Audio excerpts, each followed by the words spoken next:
Hey guys, welcome back. Maverick here today with another episode of Fumetsu no Anata. So, where have we left off, right? Well, I guess the important thing right now is that Fushi has been captured, and now Tonari is going back to help save him, right? And I presume that Fushi is not going to be able to get out of his situation by himself due to that kind of supernatural sort of thing that Hayase is binding him with, right? So, we got all that to do. I mean, in regards to the island, in regards to this entire story arc, I've said all I wanted to say in the last episode. I mean, I still have some big problems as to how it's set up and whatnot. But then again, perhaps this series is one where we don't really focus on, the context all that much, and just try and take a look at the relationships that the characters develop amongst themselves, right? As well as the eventual severing of these relationships, because don't forget, guys, that up to this point, all the arcs that we've been through so far, any child character that has come into contact with Fushi has more or less ended up dead, right? So will Tonari buck the trend? I don't really think so, but let's find out.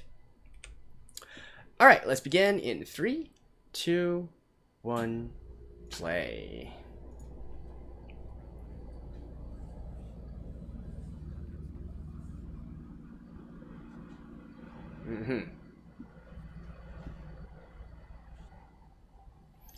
You.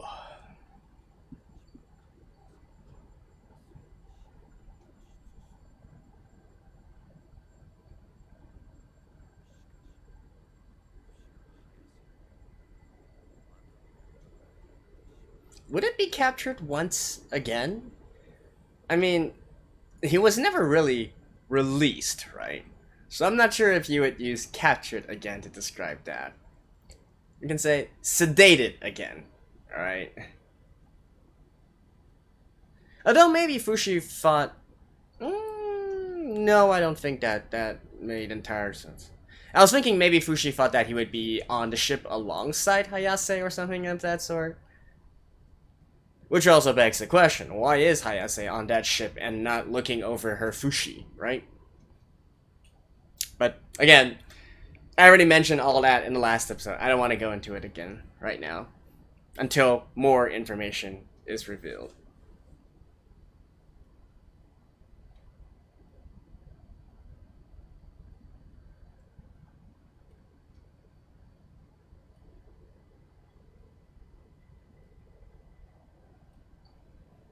Although, again, still waiting for the zombification or whatever it is, the stuff that we've already been swilled by in the opening.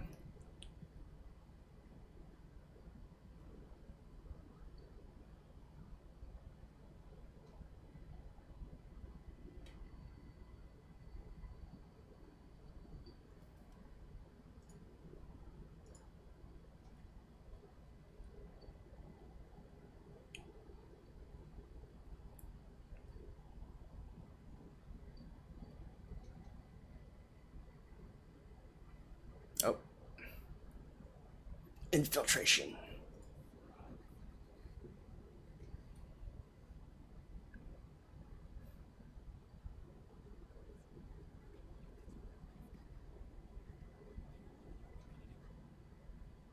If he's able to, anyways.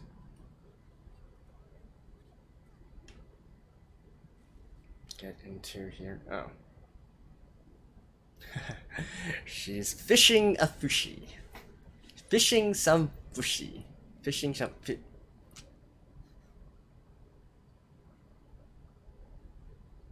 Oh?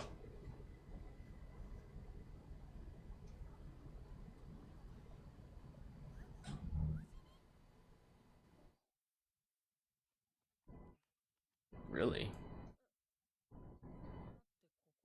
Okay then, so once again, Hayase is an absolute idiot.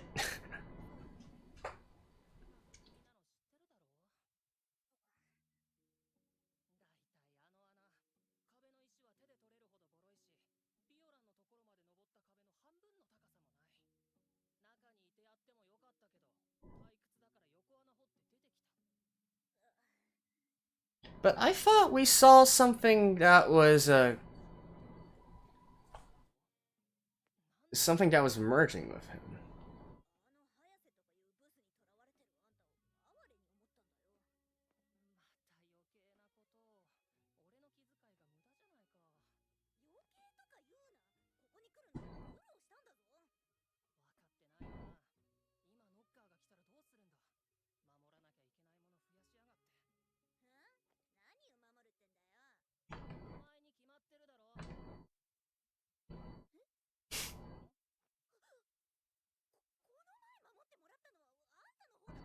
What?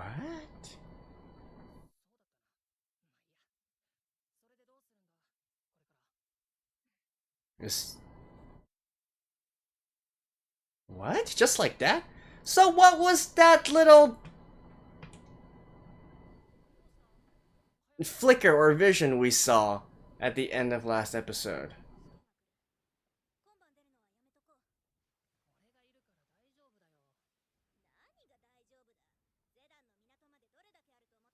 Although,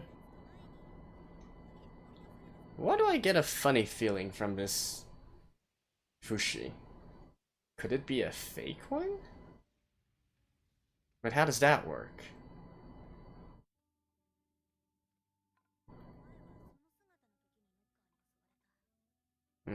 Alright, maybe I'm just being too suspicious of everything.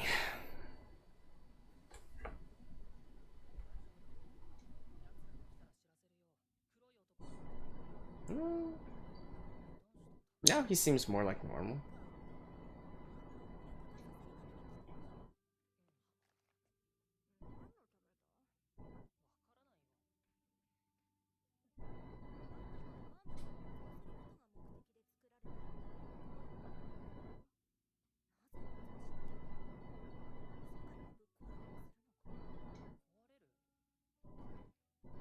Maybe.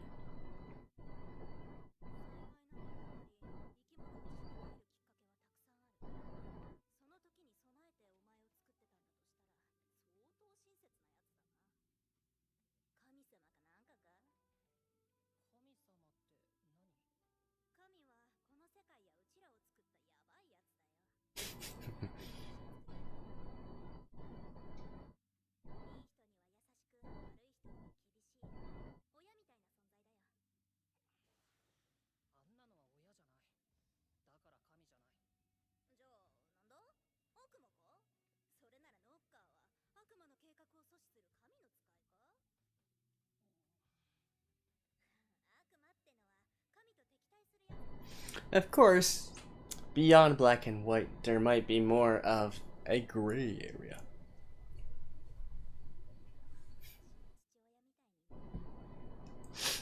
Alright.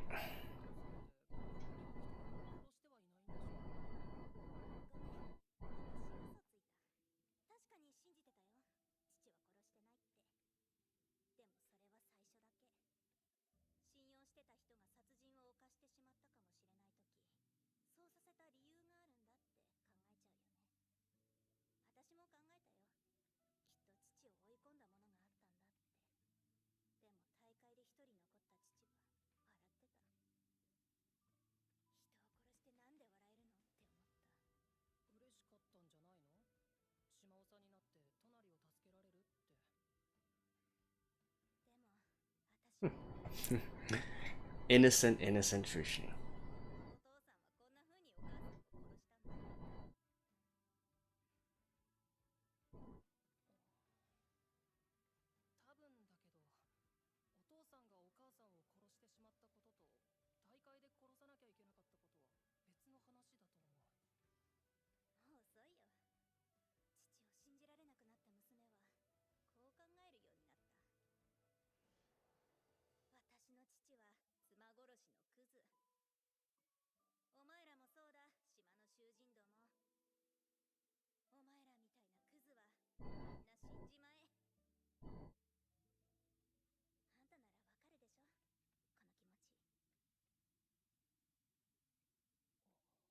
Does he? Maybe. Yeah.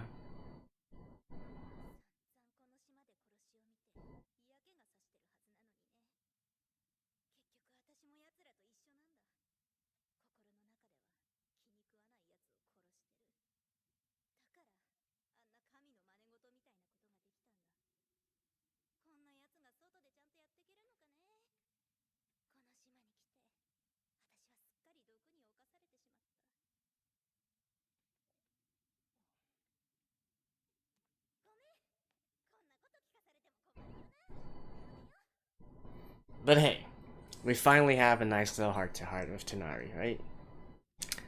It's an improvement.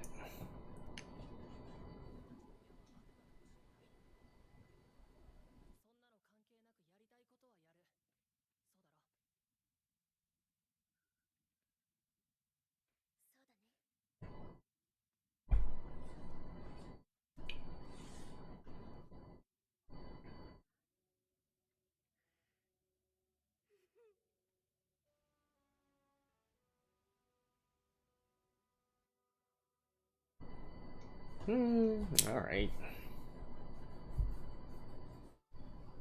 So I guess that flash of white we saw at the end of last episode was really just Fushi changing.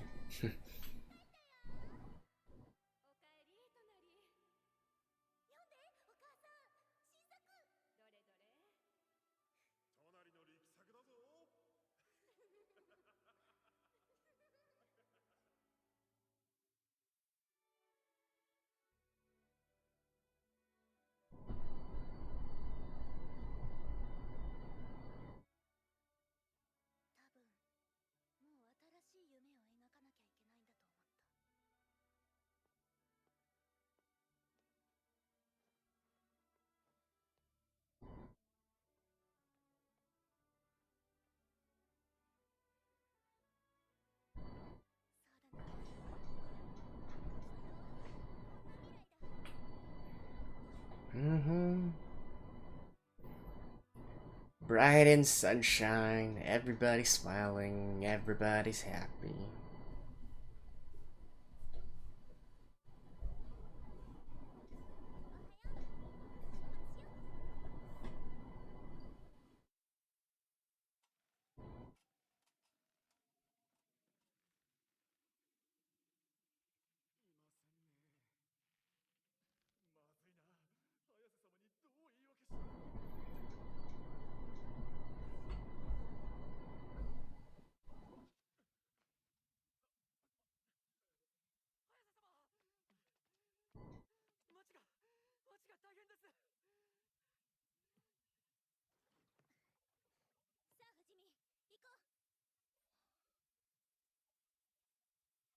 Oh, knockers are here?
Ah, so that's the zombification.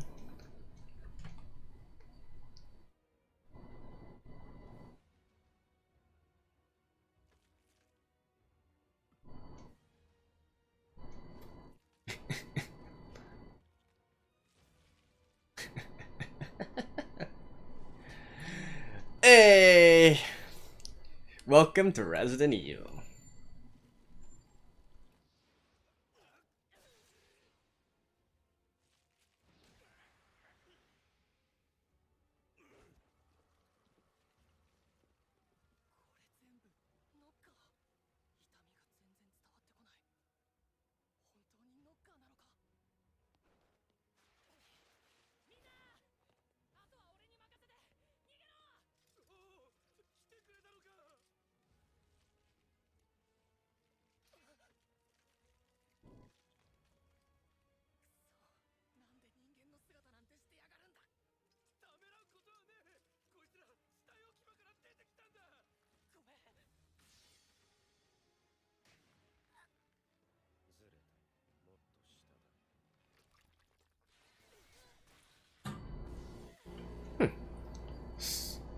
So he still has to pierce their heart?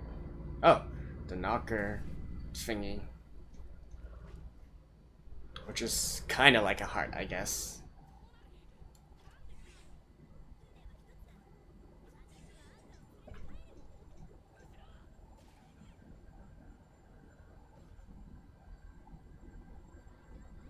Oh, the whole gang is back.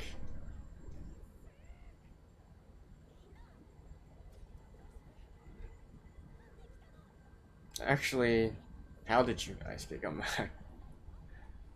You also commandeered the ship? Or boat or two?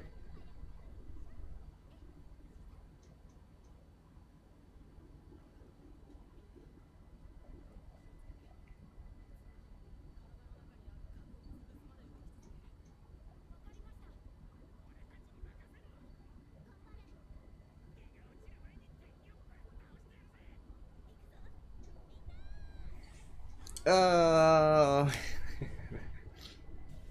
it's zombie sling time.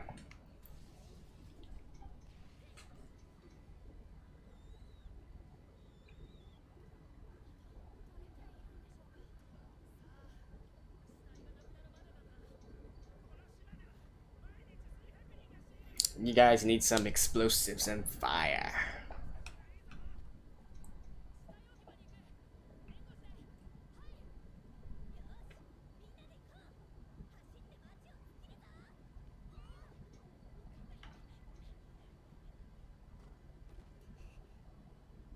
Hmm?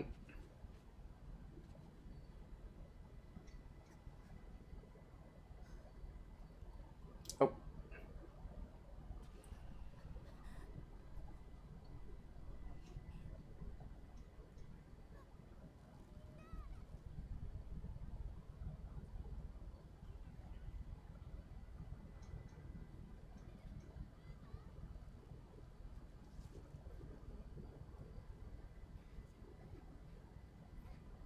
Yeah, they're all getting zombified.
He'll be safe for 3 minutes there.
Is Mia going to...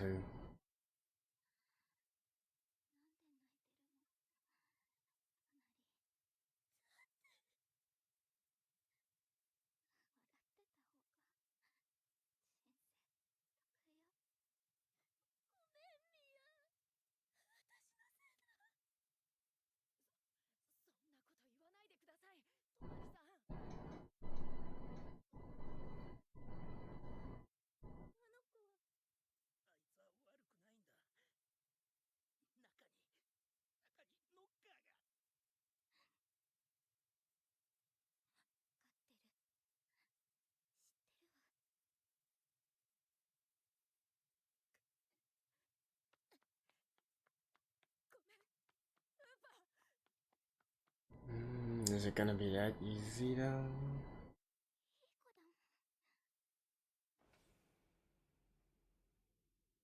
Nope.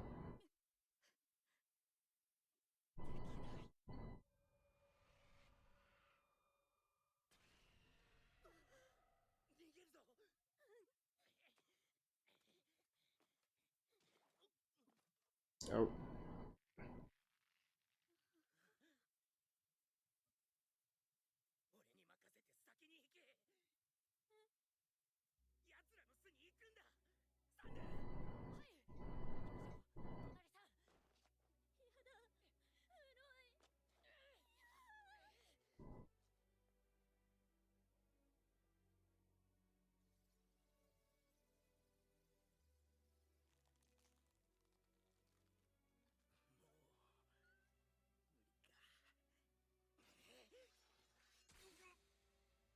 Oof.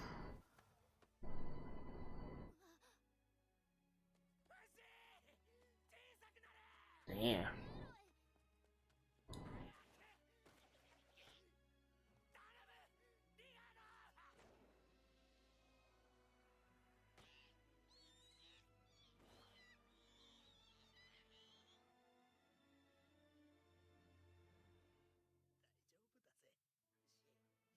Damn.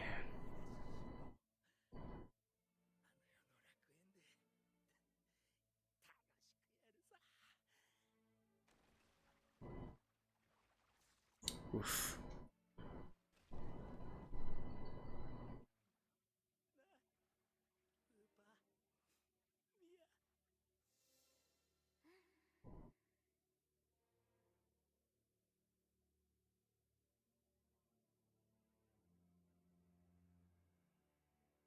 Full salute to you, sir. Damn.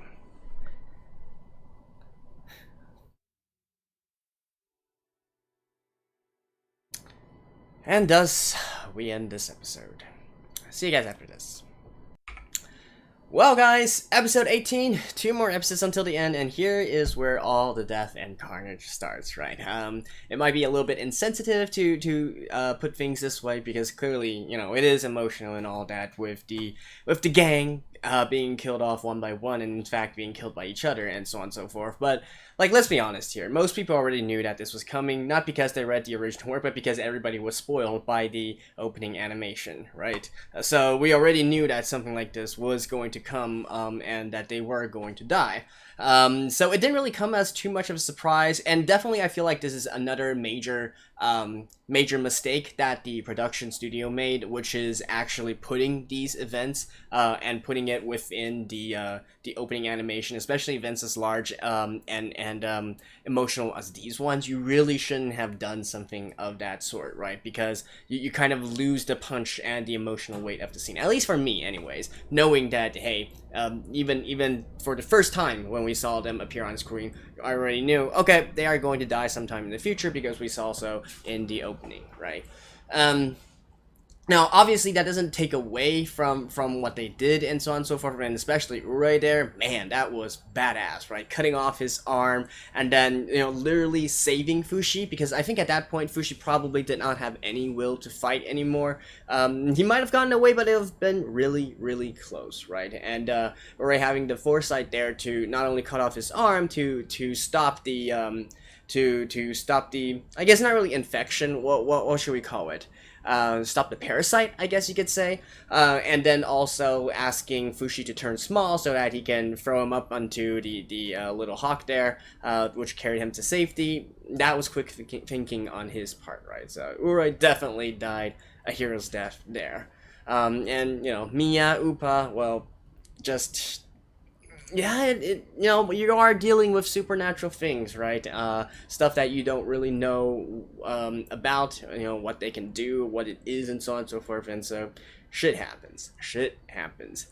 No, I'm not gonna go into, like, why they are back here and so on and so forth. So, again, I think that's not really quite that important to the story and whatnot. And, in fact, I guess the big thing...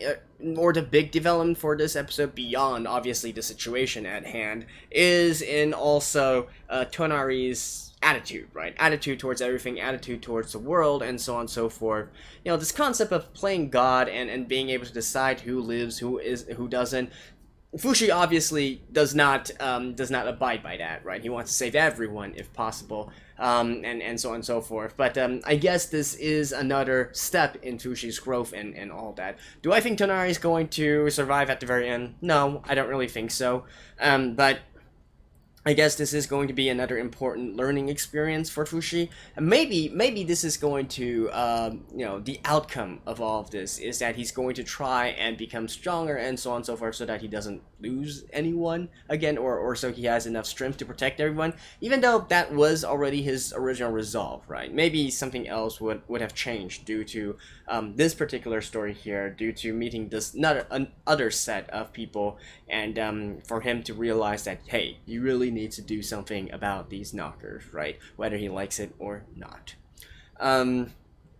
What else for this episode? I mean, there are some things I want to nitpick, obviously, such as, you know, why did we have that Fushi falling into a well scene in the first place? You know, that was such a red herring, and once again, I am astonished by the lack of foresight and overall lack of brains by Hayase, right? This is not the first time she's underestimated Fushi. You would have thought that this reappearance here, and with her being able to defeat Fushi easily and all that, she would have learned a lesson by now, but I guess apparently not so. And so she is again the sort of character who I guess doesn't really think things through in a sense. So yeah, I guess we have that to see as well. As for the rest, you know, why exactly Hayase had to put him in the well in the first place, and then, you know, why why did she travel off and then travel back and so on and so forth, and you know, the mystery of the island, what it really represents. I'm just guessing that at this point in time, the anime is, and this work in particular, is not going to try and address any of that. I guess that's just not the point, you could say. The point is just that that Fushi goes through these, meets these people, actually these children, right? Again and again and again, each trying to live life their own way, each without parental guidance and whatnot.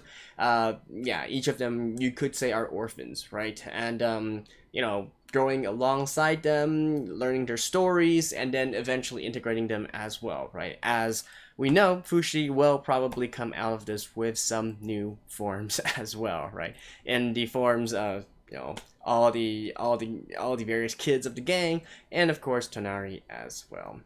And as for the rest, well, let's just see how exactly this ends, right? Is Hayase going to play a big part in this? Is she going to be infected and then also fall into the grasp of the parasites, of the knockers and whatnot, and that will be the end of her? Or will she actually escape once again and forever be a thorn on Fushi's side, right? That could also be possible. But we'll just have to see here. And yeah, I think that's basically it for this episode. Not really too much else to say. I mean, it's a sad story, but we knew that was gonna happen at the very end, so, you know, just continue and push on, right? The more we say, the better, the merrier, but, you know, I think we all know deep down that some people here are absolutely going to die. Alright, that's it for this episode. Wow, that was kind of a dark note, right? Anyways, see you guys after this, see you guys next week, and until then, bye-bye.